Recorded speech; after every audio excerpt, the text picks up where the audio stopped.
myself again. But it's the only way you're ever gonna learn. You look back and it's all in the past. I'm dwelling on the thoughts I cannot say to you. If I don't say the words, then maybe it's not true. And it feels alright. Morning all, welcome to NUFC Matters with me, Steve Wraith and Mick Lewis. Good morning, Mick. Just about got there. You did, mate. I was just going to do the adverts because you knew that. So I was going to do the adverts. I knew you'd be with us, mate. But good to see you as always. Yeah, and you. Up with the heat, Mick. Yeah, well, it's not so bad here now, to be honest with you. It's been cool since about Wednesday onwards, but the first 3 or 4 days of the week, ridiculous. But there you go. Yeah, well, that's it. Wait. If it was something completely different, we'd be moaning about that as well. So. Yeah, moaning, mate, moaning. There's a lot of that going on, but we'll come to that, I'm sure, later. Dwight Gale's gone, mate. I never thought I'd utter those words, to be honest, because I thought he was a bit like one of those sit-in protesters or a squatter. Yeah. I didn't think we'd get rid of him, mate. And look, maybe it's harsh because he was a great servant when he was playing in the team. He scored some vital goals that got us promoted, part of the revolution. But he goes with our best wishes, I guess. But the last couple of years, he's more or less just sat on the bench, twiddling his thumbs, getting a big pay packet. It's been very difficult to really get your head around what exactly was happening with Dwight Gale, because as you say there, he was in many ways a good servant for Newcastle United. I mean, my time there, he did very, very well. And I can remember as recently as the end of this year, when we signed Chris Wood, I actually went on record as saying that I don't think there's an awful lot of difference between Chris Wood and Dwight Gale. But quite rightly, as you say, I think the football club and everybody in general just got a bit cheesed off with Dwight Gale. Thought, well, he's not going to put it in. He's not going to do it. So we need to go on and get Chris Wood, or we need to get somebody who does something slightly different. But he was certainly at championship level. He's a very, very good player. And I think I wouldn't be at all surprised. I mean, I know he's getting on in age now, but I wouldn't be at all surprised whether he turns out to be a 15, 20 goal man for Stoke and do very well for Stoke next season, because he did well at our level. He did very well at West Bromwich Albion. He's a good little player. I mean, he really is. He's a tidy box-to-box player. But as you rightly say, none of us seem to know exactly what's been happening mentally with Dwight Gale for the last 6, 12, 18, 24 months. I mean, he just seems to have, as I say, lost. I don't know whether he lost love of football, lost love of Newcastle, never got an opportunity with Steve Bruce, but then never really got an opportunity with Eddie Howe either. So, although to be fair to Eddie Howe, Newcastle had turned round to such a degree that you couldn't start changing it or suddenly start thinking about the possibility of Dwight Gale as opposed to X, Y, and Z. But no, I agree with you. There are a lot of players who leave Newcastle and you think, okay, didn't really work. Some you sort of think, well, maybe not. Some like, some don't like. He is a bit Marmite-ish, but I think generally, I think he's done very well for the football club, and we wish him well. And as I say, I would not be at all surprised if he scored 15, 20 goals for Stoke City next season. Yeah, 60 goals in 100 championship games and on a free. I had to give him away. That's the bottom line. I mean, we need to get bodies out, Steve. We need to get bodies out, because at the end of the day, you have to end up with 25. And if you've got 25, then if you need 5 in, you get 5 out. If you need 6 in, you get 6 out. Vice versa. And if we want players coming back into the body, into the building, then we need to get the likes of him. And as it turns out now, I think it's down to 5 now. So there are 5 vacancies, although obviously 2 or 3 of them have already been turned around. So let's just wait and see. Yeah, Tom Lynch says, morning all. Some people getting a bit restless. We need a couple in to bolster the attack, but as said on the Amigos last night, we can't be taken for mugs. We've got professionals running the show now. We've added to that as well. John Devine coming in, well-known face locally as a lawyer, and he was also part of the Chelsea Football Club Trust, of course, who had to make that decision about which direction they went in with Abramovich being banned from the UK and banned from owning the football club. So, John Devine and Geordie, it's another acquisition, probably one we won't really see a great deal of. But somebody who knows his craft, and it's all part of forming a team off the pitch and on the pitch, Mick. It's hugely important, Steve. It's hugely, especially for the likes of me, who've been shouting and screaming and bawling about we need football people, we need bodies into St James's Park to help Eddie Howe. We got Dan Ashworth, we then got Darren Eales, and we've now got sort of the next step on the ladder as well. We've got John Devine, who, as you say, has not only is he black and white, but he's got a knowledge in law, but he's also got a football knowledge with Chelsea. He's also got a football knowledge previously of that with Queen's Park Rangers, the NFL. He ticks a lot of boxes in terms of the sports elements of lawyers, and it is all about those sort of situations these days. I was thinking the other day, at the end of the day, Steve, footballers are commodities. They're just commodities. That's all they are. They could be bricks and mortar. They could be cars. They could be potatoes. They are commodities. And we need 25 of them at the end of these commodities in order to start a football season proper as of August the 6th. And obviously the transfer window gets to September the 1st. And once upon a time, this sounds a bit basic, but it is very true. Once upon a time, if you wanted a commodity, you went down the shops. So you went to the greengrocer to get some potatoes. You got to the butcher to get some meat, and then all of a sudden that developed into supermarkets, and all of a sudden people had to go and shop in supermarkets. And supermarkets are like agents that they sell huge, great big bodies full of this, that, and the other. Then we went into internet shopping, so it went global again. Commodities. Football is no different. Footballers are no different. Yes, they're wealthier. Yes, they're more powerful, but they're no different. They're no different. And we have gone from those basics. We've gone from the basics of head to head, going to deal with a football, going to an agency to deal with a football, and now to deal with global markets, internet, etc., with footballers. That's all they are. They are a commodity. People like to think that they're all powerful and they all this and all that. At the end of the day, they're just human beings who get sacked, who got told to go here, get told to go there. Yes, they are incredibly powerful. There's no doubt about that. Let's not beat about the bush. They are the most powerful people in football. But at the end of the day, that's all they are. And they're very difficult deals to do. In the same way that once upon a time, it was easy to go down the shops and get X, Y, and Z. Now you have to do this, that, and the other. And that's why, once upon a time, you used the butcher and the baker and the candlestick maker. Now your CEO is an economist from Ivy School, Brown in the USA, and then a graduate from Cambridge University, a law graduate, Darren Eales. Now John Devine comes in. Dan Ashworth is a very, very savvy fella. These are the people we needed, and we've needed them badly. The one thing I would like to have now, having said that, I'd like that, and why should I, or why? But then why shouldn't anybody ask what they want of their football club? I would just like to see them talk a little bit more. I'd like to hear Dan Ashworth. I'd like to hear Darren Eales. I don't necessarily want to hear PIF because they've got too big a fish to fry. Amanda Staveley and Meher Gadusi have done a fantastic job almost holding the fort. But now we've got the guys that we wanted. Now we've got the Ashworths. Now we've got the Eales. Now we've got somebody working with Darren Eales, with John Devine. Let's hope, if we can't, in the next month, sometime around the start of the season, maybe after the transfer window is closed, let's hear from them. Let's hear what the plan is. Let's hear what the target is. Let's hear what we did and what we didn't do, what we tried to do and what we couldn't do.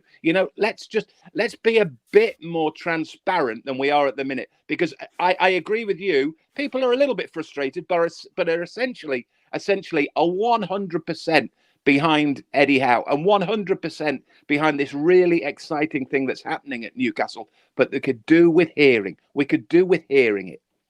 Yeah, we could do. Yeah, it's interesting. Your take is you're not so bothered about hearing from PIF. Ben Jacobs on the polar opposite, who is a Newcastle fan second to being a Leicester fan, because of his family heritage and where he was brought up, etc. He'd rather hear from PIF. He feels that PIF would be important. But I think, again, I don't know Ben. I listened to Ben. He's a very, very savvy fella. But I've got a sister whose husband is a Leicester City season ticket holder, has been for 40 years. Blah blah blah. I know a little bit about Leicester, and what I know about the operation at Leicester is that they're very proactive. They're very proactive. They give away beer at the start of a game. They give away scarves. They're a different animal to that from PIF. The Saudis are a bit more private. I don't see them being the sorts of people who will scream and bawl and shout and do that. Let's put it this way: at this minute in time, where anybody who likes golf, anybody who follows golf, knows that PIF and the Saudi Arabian business are heavily involved with LIV and what's happening in the world of multi-million-pound golfing. But can you get them to talk about it? They don't. They just get on with it. Some people want to hear from them. Some people have tried to interview them. They just can't do it. They're just very deeply private people. Now, whether that's right or wrong is another matter. So what I'm saying in a roundabout way is, maybe I wasn't saying I don't want anything from PAF. What I'm basically saying is I don't expect to hear anything from PAF. It would be lovely, because at the end of the day, they are the be all and end all. They are the 80% of this football club that deal in whatever happens with Newcastle United. It comes down to Riyadh. It comes down to Saudi Arabia. It comes down to PIF. But I don't think we're going to get close to them. It would be lovely to be able to think we could, but at this minute in time, we can't. So this is what we need. We need an in-between. We need a go-betweeny. We need an Ashworth, or probably more likely an Eels, maybe, to come out and speak on their behalf. Yeah, I love this one from El Staple, and he says, as a choice, I'd prefer to have a talk-in with Ashworth and Eels and the rest than see them drinking in the big markets, which, of course, what previous owner did when he took up position at St James's Park. John Football Mad says, who are these people that are getting frustrated? After the last 14 years, the last 9 months have been brilliant. 10 out of 10 for the owners, players and fans when we are united. Paul Oxley, good morning. He says, 2 weeks to the opening of the season and the Forest game. Do you think we'll get someone in before then?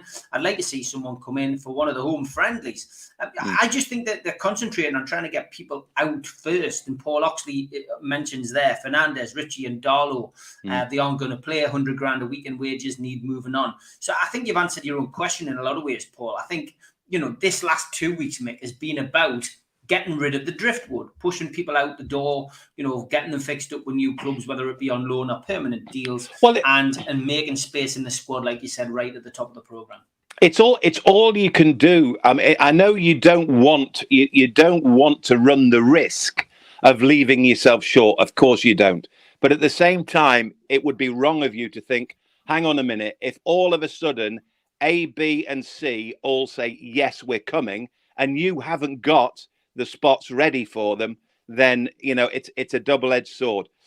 Fernandez is a very interesting one. Having said everything we've just said about Dwight Gale, and we couldn't quite get our heads around Dwight Gale for the last 18 months, whatever, I feel exactly the same about Fernandez. I really do not understand what is happening with Fernandez. I mean, is he ready to go? Is he likely to go? When I say go, I mean play. Or is he going to leave the football club? Either way, he just seems in limbo. Nobody seems to know. Nobody seems to prepare to say. So I'm not quite sure exactly what's happening with Fernandez, who at the end of the day is a talented footballer. So even if we don't want him, surely somebody would take him on the basis that he is a decent player. So I don't understand. Fernandez is actually more of a quandary than Dwight Gale. I mean, Dwight Gale is at that level of his career, and in the end, we've done well to get him out of the club, get him to Stoke City. It's a decent club for him. He will have a half decent career. But Fernandez is a proper player who should should be looking at other clubs if he doesn't want to be at Newcastle United, or Newcastle United don't want him. So I don't understand for the life of me what is happening with Fede Fernandez. I really don't.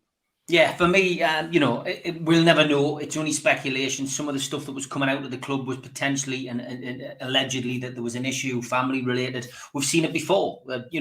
Isaac Hayden. It can be as simple as that. We don't know. We saw it years ago with Colaccini, relationship breakdown, etc. So sometimes things are personal. It could be. We just don't know. Maybe.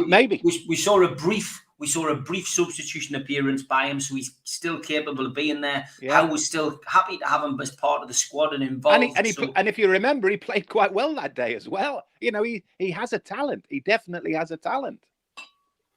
He does. No, there's no doubt about it. I think we've got our first choice centre halves in, but yeah, him and Shaw, fantastic cover, backup, whatever you want to call it, or potential players, in their own right. Yeah. You think that, do you? I'm going to throw that one at you because that's what I've been scratching at. I think Fabian Schär and Fernandez are both good backups. I think Lascelles is at fifth place choice centre half now. Yeah. I would move Lascelles out. I wouldn't keep Lascelles. But I agree. I agree.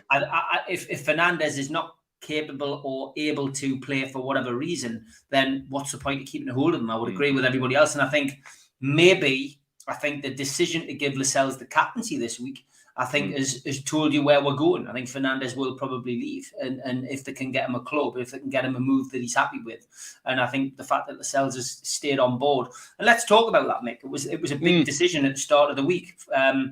We all know Jamal Lascelles, and we know what he can do. We know the positivity he can bring to the dressing room, but we also know some of the negativity he can bring with some of his mistakes that he makes. What's your views on him being announced as the captain this week?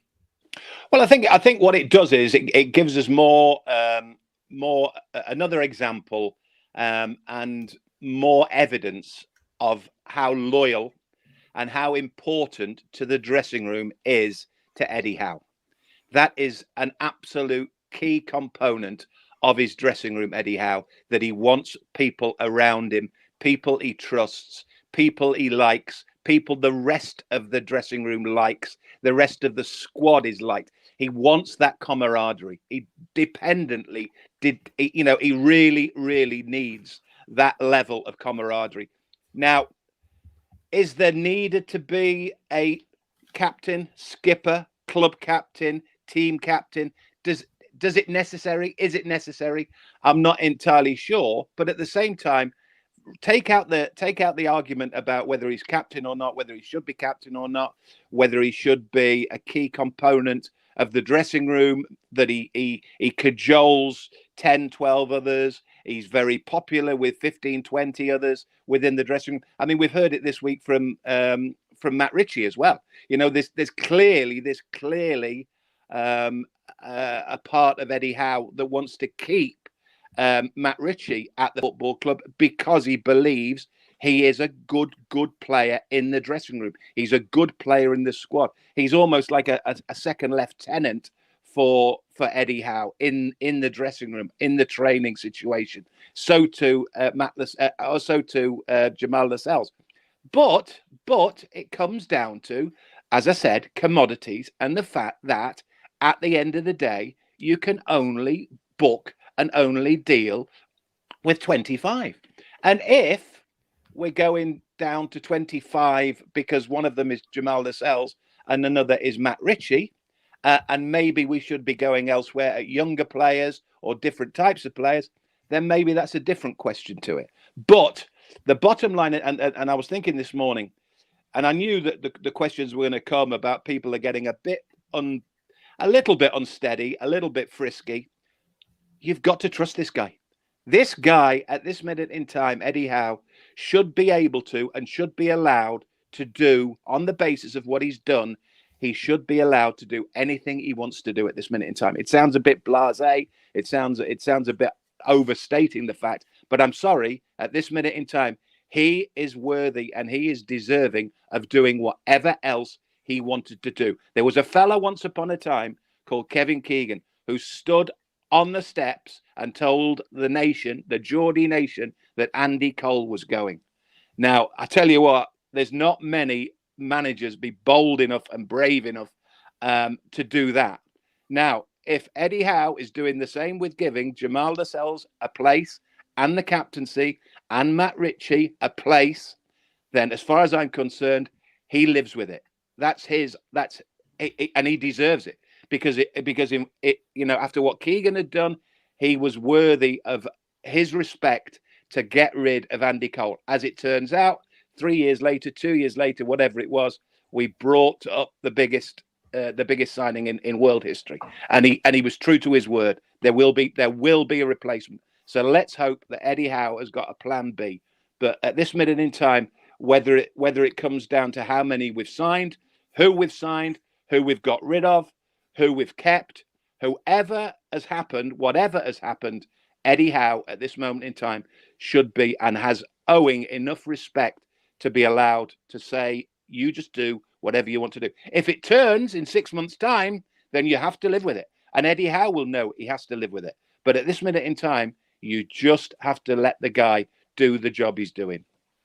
The return asks if you think our side would be more efficient without Alan St-Maximin. And again, it's another debate that's flowing. There's now interest from Chelsea and Spurs, if you read the newspapers and believe them. Is it time to cash in on ASM and maybe add that to the budget? It's no different. I think it's no different, Steve, to the conversation we had every fortnight for the last 6 or 8 months. And some days I thought, oh no. And other days I went, oh God, we need him. I still maintain, for me personally, I'd keep him. I think the guy is a bag of tricks. I think he's one of the very few bags of tricks that we've got. Yes, he frustrates the life out of you. Yes, he's inconsistent. Yes, he does things wrong. But other times he is an absolute godsend when you've got 1, 2, 3 opposing players running around chasing this guy. If nothing else, he creates space and creates opportunities for other players.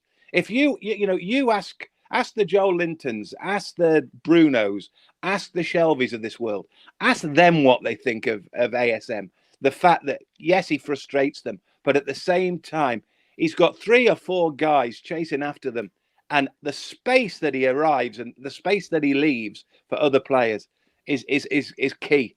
And on top of that, he's a good player. He's a good player. You just hope that somewhere down the line, the penny will drop and he will he'll have that level of consistently. But for me, as it stands at this minute in time, he's too talented to give away. Far too talented to give away. We haven't got very many of them, Steve. We haven't got very many. We've got 1 or 2 good ones. We've got a lot of work-harding players. We've got good, tenacious players. We've got players who put a shift in. But have we got the gold dust? Have we got the magic? He's about the only one we've got that scares the life out of defenders and scares the life out of opposition. Interesting comments coming in. Brian Park says ASM seems to be the only maverick in the dressing room, but agree he is a talent. Colin Summers says ASM's a cracking player on his day, but he goes missing far too often. It's a conundrum. Jason says ASM has managed just 1 assist against top 4 opposition, which was Chelsea. Caretaker, I've seen a lot of this last night on the show. I'd give ASM another season. We don't have anyone like him in the squad. Steve, you've used the word there, and we've used the word. We've used the word enigma, but the better word is the word you've just used there, maverick, or one of the fans used the word maverick. Yeah, everybody's got one, Steve. Every football club's got one. I'll tell you, there's a guy that everybody's jumping up and down all week because Nottingham Forest are going to pay allegedly £200,000 a week for Jesse Lingard. Do we not think Jesse Lingard is a maverick? Do we not think Jesse Lingard is a bit hit and miss? Do we not think, Jesse Lingard isn't Zidane?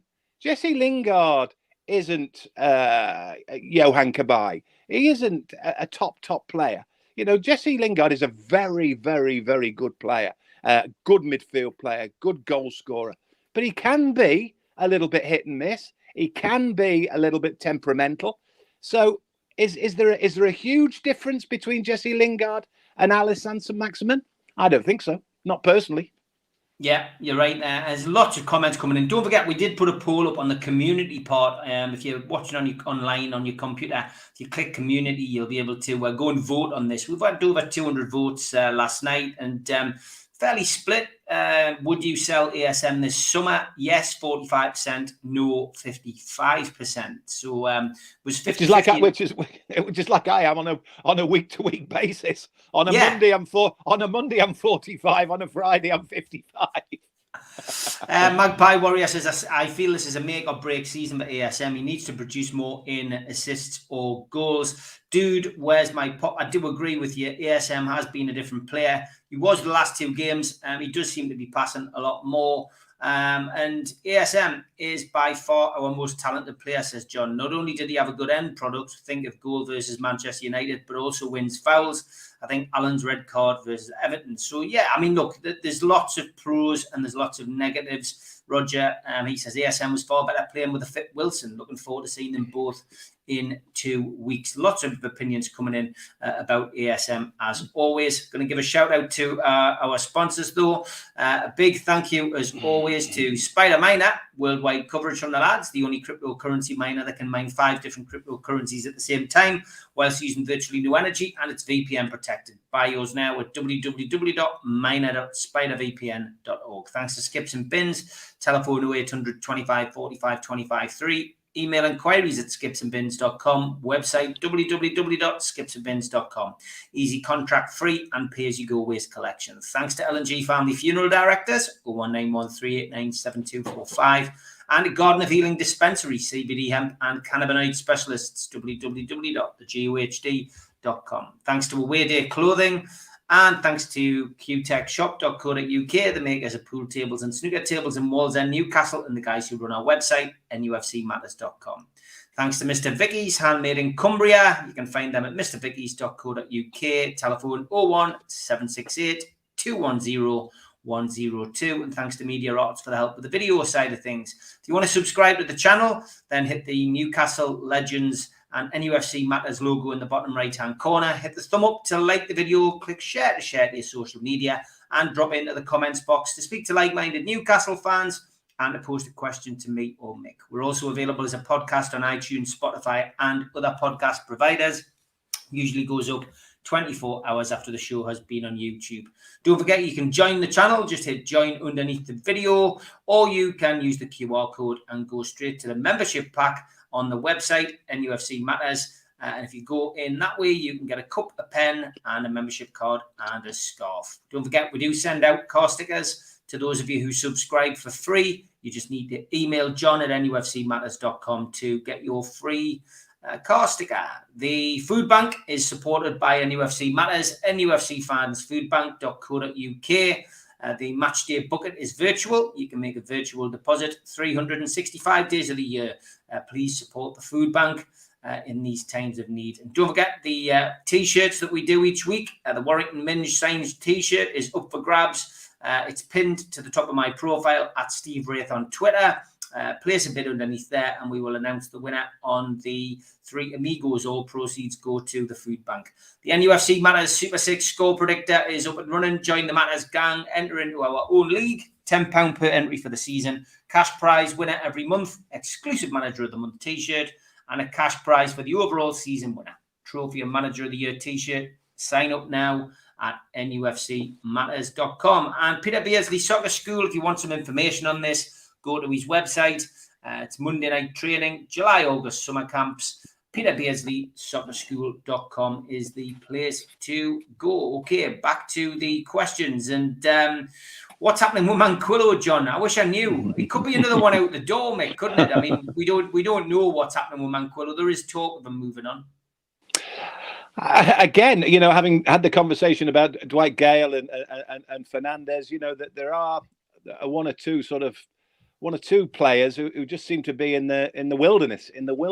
I think Manquillo, I think the general consensus seemed to be that because he could play in one or two departments, might well be somebody who Eddie Howe would keep, but we just don't know. I mean, I often just go as much as anything, you know, as much as anybody, by ex-players. And I know my mate Ando, John Anderson, is a big fan of Mankia. He likes Mankia, and he knows football. And interestingly, going back to opinions, and everybody thinks they've got one. The ones I tend to listen to are ex-players. And interestingly, just on the subject of those two that you mentioned there, John Anderson, regardless of Mankia, I had a conversation with him not long ago about Elliot Anderson, and I said to him, "What do you think?" Because I didn't really know an awful lot of him. I watched his 2 pre-season games, and I thought, hey, that looks potentially a player who I think Eddie Howe has got a decision now, because I think at one point there would have been absolutely no doubt that he would be farmed out for another loan, probably this time to a better standard, to something like Championship level. And then hopefully you'd get him at Championship level, score a few goals, bring him back. But the way that he played, particularly in the second game against Mainz, and the fact that I looked at him in terms of his stature and his mentality, and I've talked to Ando about this, the kid must be very close, I think. And of course, because he's younger, he doesn't necessarily go into the 25 gang. It may well be that he has to keep him for a season here rather than loan him out. But that's just a little bit of an aside. And again, on the subject of ex-players and how I listen to and I like respect, and I certainly respect to, you mentioned there of Peter Beardsley and Beardo's football camps. His schools. I was going to say schools or camps. He remains a big fan of Tony, Ivan Tony, who doesn't go away. It just doesn't go away, Ivan Tony. In fact, I think the last time I was here, when I was with the lads John and Steve Hasty and Pedro was there the night before, I had an afternoon watching the FA Cup semi-finals with Pedro, Lee Clark and Ando. And Peter Beardsley's a big fan of Ivan Tony. And I'll tell you what, if Peter Beardsley says somebody's a good player, then they have to be a decent player. Now, whether he has any influence is neither here nor there.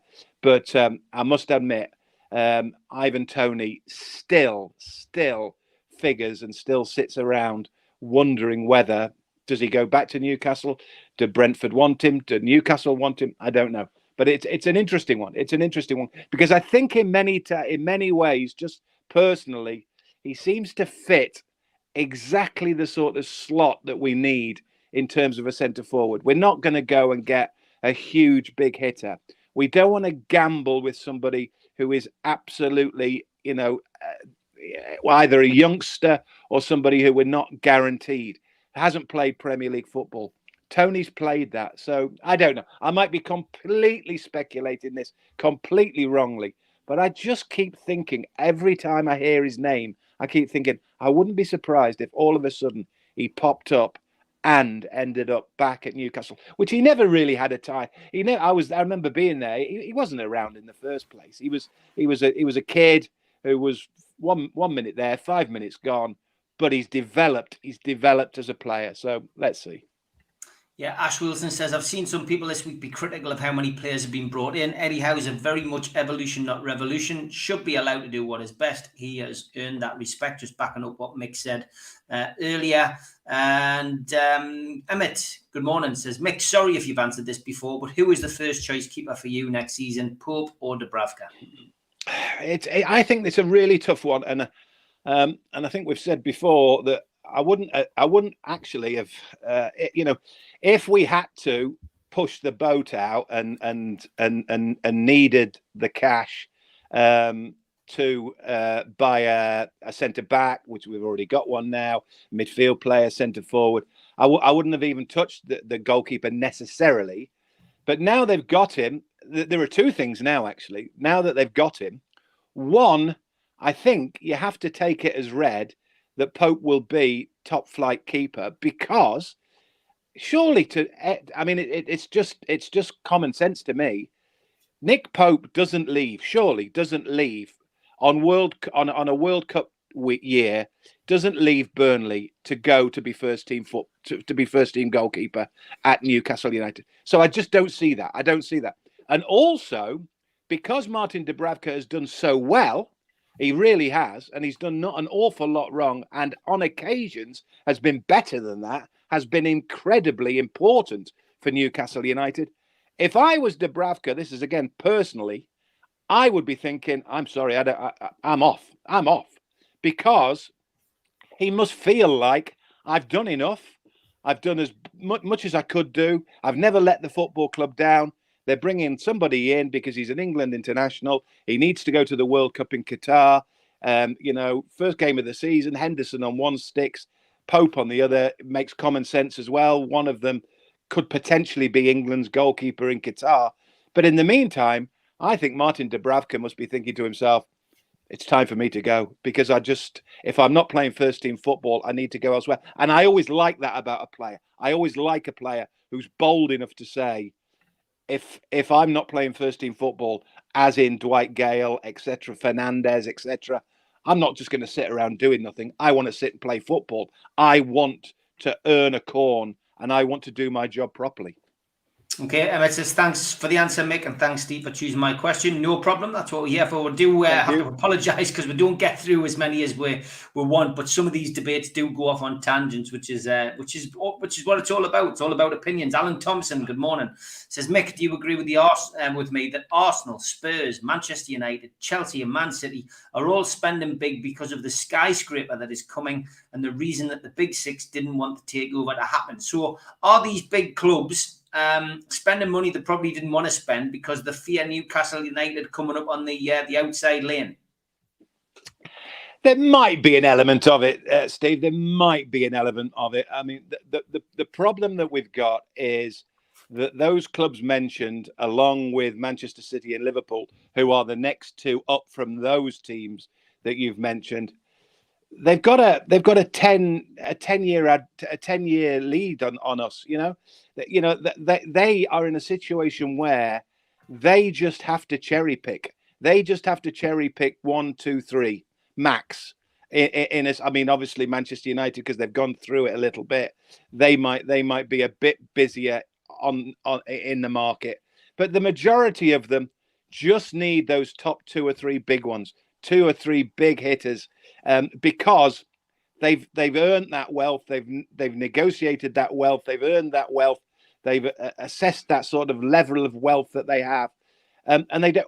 We are in a situation where we've gone from basement to mid-table. Now we've got to get from mid-table to sort of European spot, and in order to do that, we still have to find maybe 3, 4 players of real quality. They don't necessarily need to do that. They need the 1s and the 2s, the 2s and the 3s, because they've got such a wealth of squad, such a wealth of talent. So I honestly don't think that is dictated to by what Newcastle are doing around the corner. I think everyone's keeping an eye on it. For no doubt whatsoever, they'll all be thinking about Newcastle. If Newcastle suddenly went bang and got somebody very, very big, but I don't think it's going to happen, then they might think, hang on a minute, what are Newcastle doing here?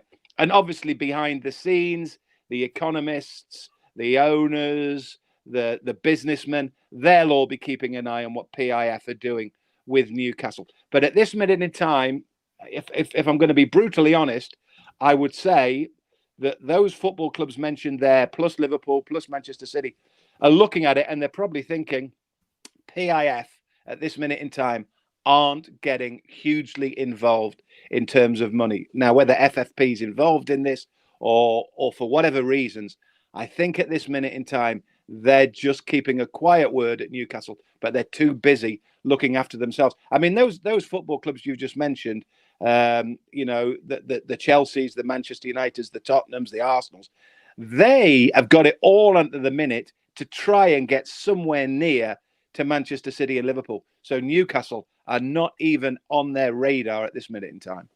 Magpie Warrior says, Mick, who would you pick, Ivan Toney or Dominic Calvert-Lewin? Oh, good question. Good question. I think I would have to say Calvert-Lewin. I thought he was a good player. Sort of 6 months, a year ago at Everton, I thought he was a really, really good talent. I mean, I thought he was a potentially, playing alongside Harry Kane for England. Seems to have lost his way, but then Everton lost their way a little bit. Obviously, Rafa here, Rafa gone.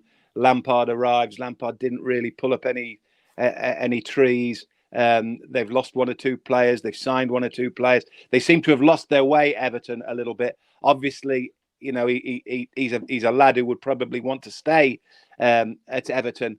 But if you said to me, if you could have one of those two, I think probably, actually, no, there's no doubt about it. Undoubtedly, I would have Calvert-Lewin ahead of Tony. Yeah, well, that's me and you agreed on that one, 100%. It's definitely the one who I would like to see in a black and white shirt. Emmett says, I think Ashworth's a tough negotiator, which is what we need. He seems like a guy who would walk away and hold his ground again, which is what we need. Steve talking about the some of the moaning minis that we see on social media. I think it'll take a couple of seasons for fans to settle down and enjoy our new ownership. After 14 years of Ashley, it's natural that some fans would want change quickly. Peter Robson says, morning, Steve and Mick. Will we be slightly humiliated if come the end of the window, we haven't been able to strengthen up top or on the wing? Will the Saudis let this happen? Will we be humiliated, Mick? Que sera, sera. Que sera, sera. Whatever will be, will be. And in Eddie Howe, we have to trust. And we have to, I think the one thing that slightly frustrates me at the minute is the only thing that's slightly it's just a bit of a bugbear for me, because and I just don't want to criticize. I really do not want to criticize, because what Eddie Howe has done and what the football club have done and what the ownership have done has been fantastic. And particularly what they did in January was really, really good. And at the end of the day, it was the difference between not worrying about being relegated into the Championship and in the end finishing mid-table and being very, very excited about this season. But the bugbear I have, the slight thing nagging away at me, and because I said it at the time, I wasn't happy at the time with £25 million for Chris Wood. I didn't think at the time it would work. I didn't think the time it was right. I thought at the time it was a little bit knee-jerk. But actually, it worked in a way. There's absolutely no doubt. I'm not going to say that the guy was an absolute disaster. He was far from it. He was a key part of an 11-man team that went 9 games unbeaten and in the end helped to stay in the Premier League comfortably. So he will forever be grateful. Well, we will ever be grateful to Chris Wood for being a band of brother between those 11 that did so well in January, February, March. The problem I have is that 25 million, I just feel at this minute in time, is hanging over us. It's hanging over us because every time we want a centre forward now, they all say, well, you can start at 25 million because you bought that for Chris Wood in January. And in the same way that we've spent 25 million on Chris Wood, which is 25 million less than we had available now as well. I do not want to make this a personal thing about Chris Wood. But if you wanted to put me down to, is there one thing that we've just got slightly wrong? And it's a very small point. And I've said all along, it's fantastic to get 4 out of 5 right, to do potentially just about everything we could have done right, we've done right. And the success that we had at the end of the season was absolutely fantastic. That is the one that I think now has come back to haunt us a little bit, because I think a lot of football clubs, I'm sure, are saying 25 million for Chris Wood. You can put 35 and 45 on him, and him at our football club. It's an interesting debate. I mean, it took over the Super Mac Gibbo show the other night where we literally, because I wasn't playing devil's advocate. I was giving my opinion. They both can't stand Wood. They think he's a waste of money, like you. Yeah. It's in a lot of ways, 25 million was over the top. But you know what, Mick? 25 million was a drop in the ocean when you think about the penalty he scored that got us the 3 points, the 9 games that he played up front on his own that we did. No, I'm not. Go on. No, you're absolutely 100% right. And that's what I was saying in a roundabout way. that 25 million, it's not only a drop in the ocean in terms of the penalty you talked about.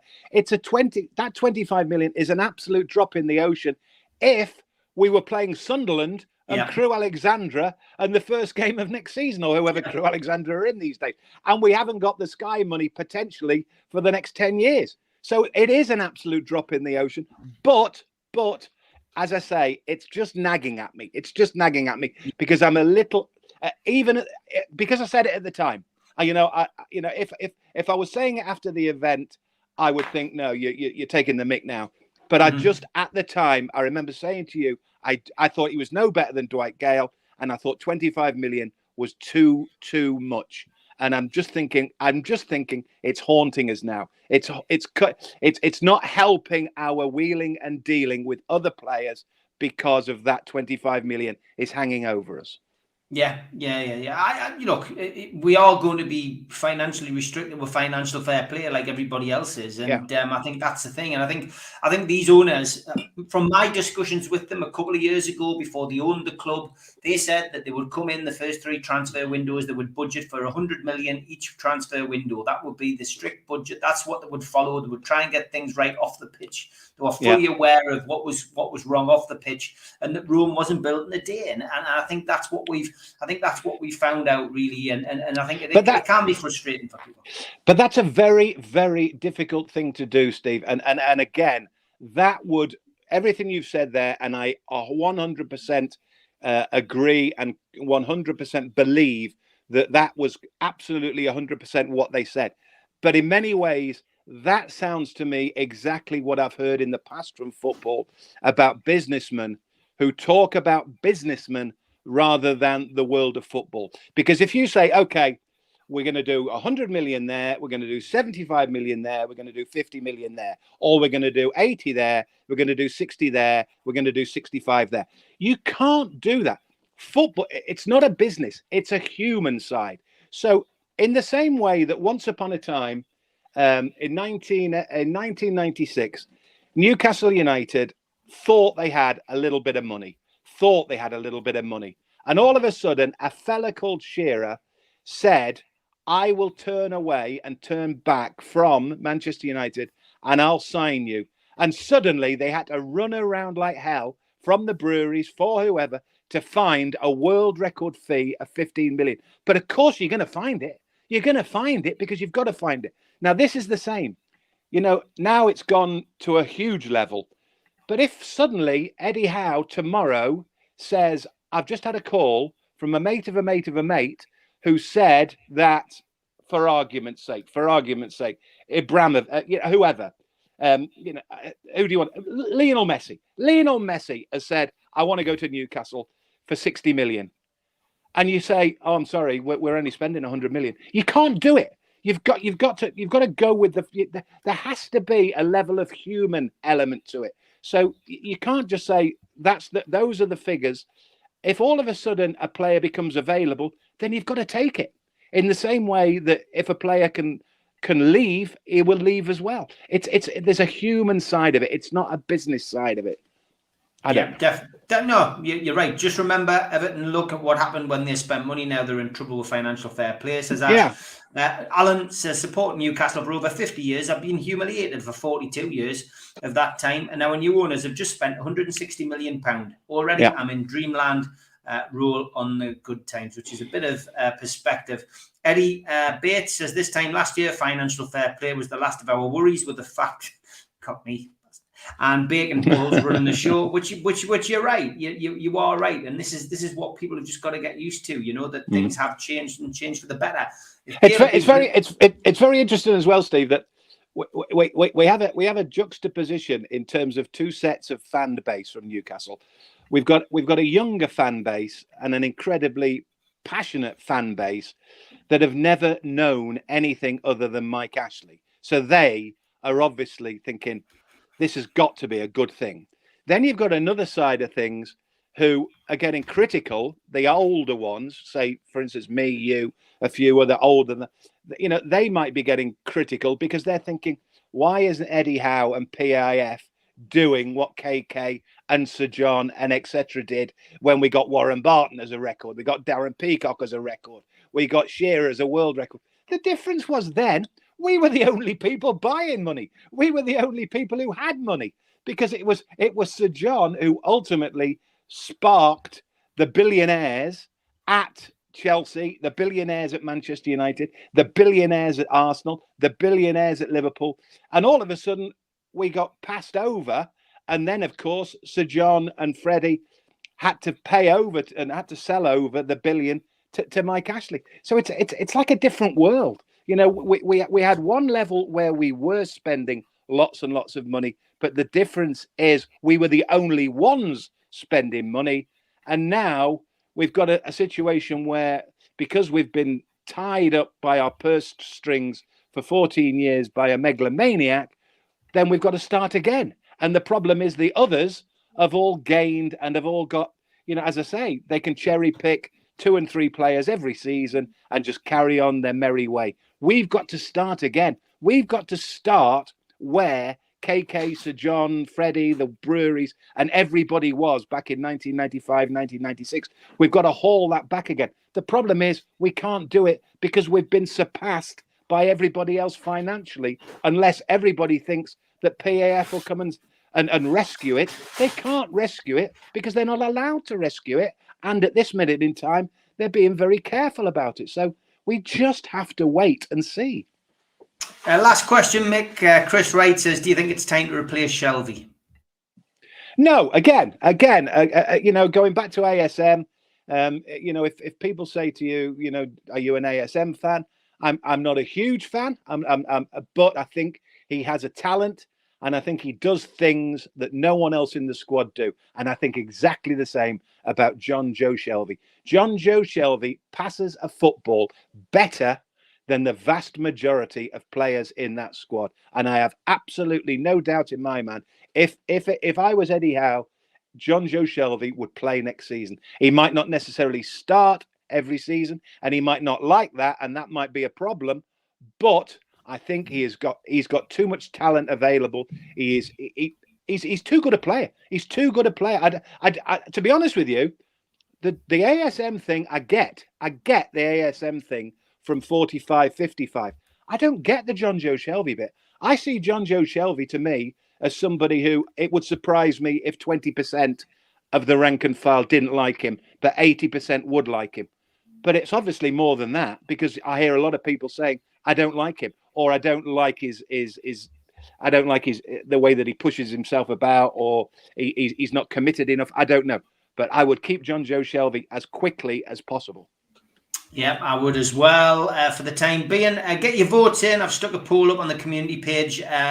Just simple. NUFC fans, who would you like to see join the club? Calvert-Lewin or Tony? Put your vote there. It'll give us something to talk about tomorrow. I'm going to finish with this one from Lee Major. He says, I disembarked the Toon roller coaster and I climbed aboard the Toon skyrocket, like the blue touch paper, because we are going intergalactic in time. What a wonderful way to finish the show. But and his name was Lee Majors. Yeah, he's the $6 million man, isn't he? Fantastic, Mick. Have a good week, mate. Lovely to see you as always. Lovely to chat Newcastle United with you. I'll see you next Saturday, mate. Take care. See you later. Ta-ra.